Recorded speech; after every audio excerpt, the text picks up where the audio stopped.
Amundi Oblig International, un fonds bien connu des investisseurs et qui a fait ses preuves. Aujourd'hui, nous recevons Laurent Cronier, directeur des investissements d'Amundi Londres. Laurent, bonjour. Bonjour Vincent. Alors, peux-tu nous parler de la performance d'Amundi Oblig International en 2016 ?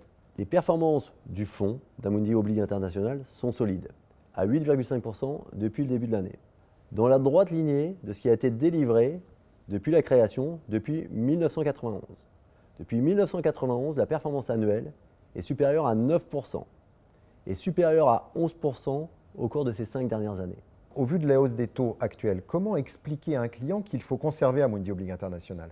Notre style de gestion global macro et de gestion active, lié à un budget de risque élargi vis-à-vis de l'indice de référence, nous permet de délivrer de la performance. Pour ce faire, le fonds bénéficie d'un univers d'investissement élargi qui nous permet d'aller saisir les opportunités d'investissement là où elles se trouvent. Et depuis le début de l'année ? Depuis le début de l'année, le budget de risque du portefeuille a été déployé sur les obligations émergentes et sur les devises. Notre approche au risque de marché a été de réduire le risque du portefeuille, notamment notre exposition sur les pays du G4, tout en privilégiant les obligations de maturité longue qui bénéficient toujours d'un rendement attractif. Faut-il réinvestir sur Amundi Oblig International ? Compte tenu de la performance et des indicateurs de risque sur 5 ans, la réponse est clairement oui. Néanmoins, nous recommandons une période d'investissement de 3 ans minimum, afin de prendre en compte la volatilité du fonds, mais aussi celle des marchés financiers.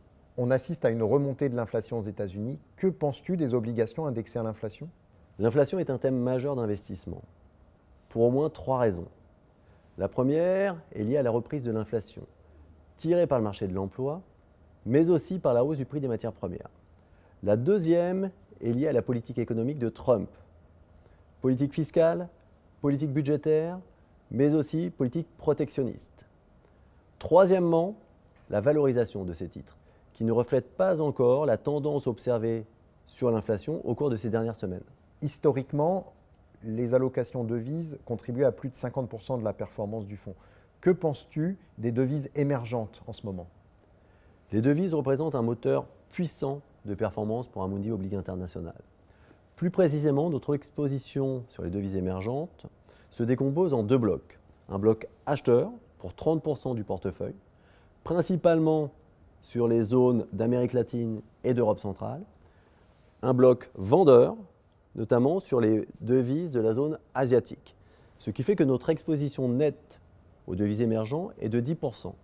Nous avons donc une partie directionnelle pour 10% du portefeuille et le reste des positions de valeur relative. Au cours des derniers mois, nos investisseurs se sont questionnés sur la maturité globale du portefeuille. Alors, peux-tu nous en dire plus et notamment quel est le rendement actuariel du fonds aujourd'hui ? Nous privilégions dans le portefeuille aujourd'hui les obligations de maturité longue, les stratégies d'aplatissement de la courbe des taux d'intérêt. Pourquoi ? Les taux bas, voire négatifs, au Japon et en Europe, les craintes de remontée des taux de la Réserve fédérale américaine nous incitent à privilégier les obligations à 30 ans.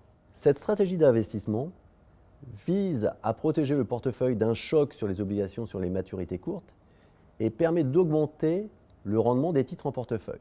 Actuellement, le taux de rendement du portefeuille est de 5,5%. Et enfin, dernière question, quelles sont les perspectives pour les prochains mois ? L'agenda politique de ces derniers mois a été très chargé, notamment avec le Brexit, les élections américaines, qui posent aujourd'hui plus de questions qu'elles apportent de réponses. Ce qui se traduit sur les marchés par un regain d'incertitude et donc par une hausse de la volatilité. Notre exposition dans le portefeuille aux taux d'intérêt reste prudent. Nous pensons qu'à court terme, les taux d'intérêt vont continuer à se tendre, principalement aux États-Unis. Le corollaire de ça, c'est un dollar beaucoup plus fort, qui devrait continuer à performer vis-à-vis de l'ensemble des pays, des devises des pays développés.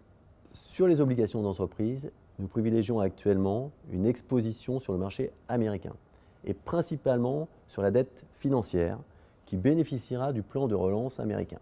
Sur la dette émergente, nous favorisons aujourd'hui et nous investissons sur les titres en devises fortes, en euros ou en dollars, qui reste notre vecteur privilégié d'exposition aux thèmes émergents.